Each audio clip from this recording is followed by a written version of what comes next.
பாட்டை நம்மளை பாடு வைக்கணும்னு சொல்றீங்களே, அவன் எங்கே இருக்கிறான் எப்படி இருக்கிறான்னு கேட்டால் அவனை யாராலும் சொல்லி காட்ட முடியாது.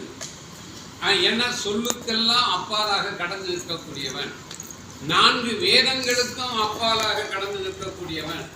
வேதங்களை கற்றால் மட்டும் அந்த வேதங்களின் மூலமாக அந்த இறைவனை அறிந்துவிட முடியாது, உணரத்தான் முடியும். அதைத்தான் இங்கே சொல்றார். அப்படிப்பட்ட இறைவன் நிற்பது ஒத்து நிலையில்லா நெஞ்சம் தன்னுள் நிலவாத புலால் உடம்பே பூந்து நின்ற கற்பகமே. அப்படிப்பட்ட இறைவன் எங்க இருக்கிறான்? எல்லாருடைய நிலையற்ற நெஞ்சத்திலே. ஏன்னா நெஞ்சம்ங்கிறது அந்த ஆன்மா அந்த பிறப்பு இருக்கிற வரைக்கும் தான் நெஞ்சம். அந்த பிறப்பு கழிகிறதோடு அந்த நெஞ்சமும் போயிடும். அதே மாதிரி இந்த புலால் உடம்பு, உடம்பு, ஏன்னா சைவர்கள் புலாலை சேர்க்கக்கூடாது, புலாலை திருப்பி கூட பார்க்கக்கூடாது.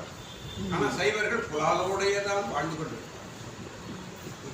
ஆமா, இந்த உடம்பு புலால் உடம்பு தானே.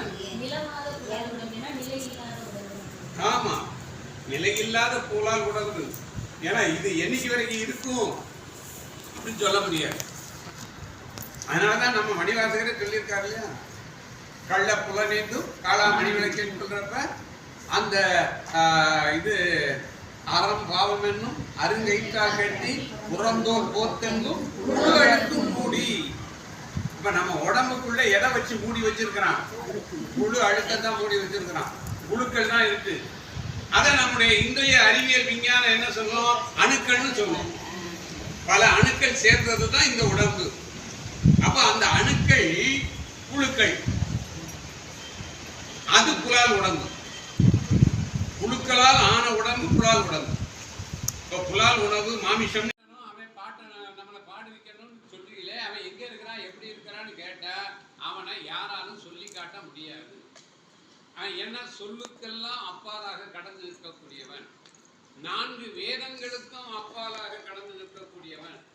வேதங்களை கற்றால் மட்டும் அந்த வேதங்களின் மூலமாக அந்த இறைவனை அறிந்துவிட முடியாது, உணரத்தான் முடியும். அதைத்தான் இங்கே சொல்றார். அப்படிப்பட்ட இறைவன் நிற்பது ஒத்து நிலையில்லா நெஞ்சம் தன்னுள் நிலவாத புலால் உடம்பே பூந்து நின்ற கற்பகமே. அப்படிப்பட்ட இறைவன் எங்க இருக்கிறான்? எல்லாருடைய நிலையற்ற நெஞ்சத்திலே. ஏன்னா நெஞ்சம்ங்கிறது அந்த ஆன்மா அந்த பிறப்பு இருக்கிற வரைக்கும் தான் நெஞ்சம். அந்த பிறப்பு கழிகிறதோடு அந்த நெஞ்சமும் போயிடும்.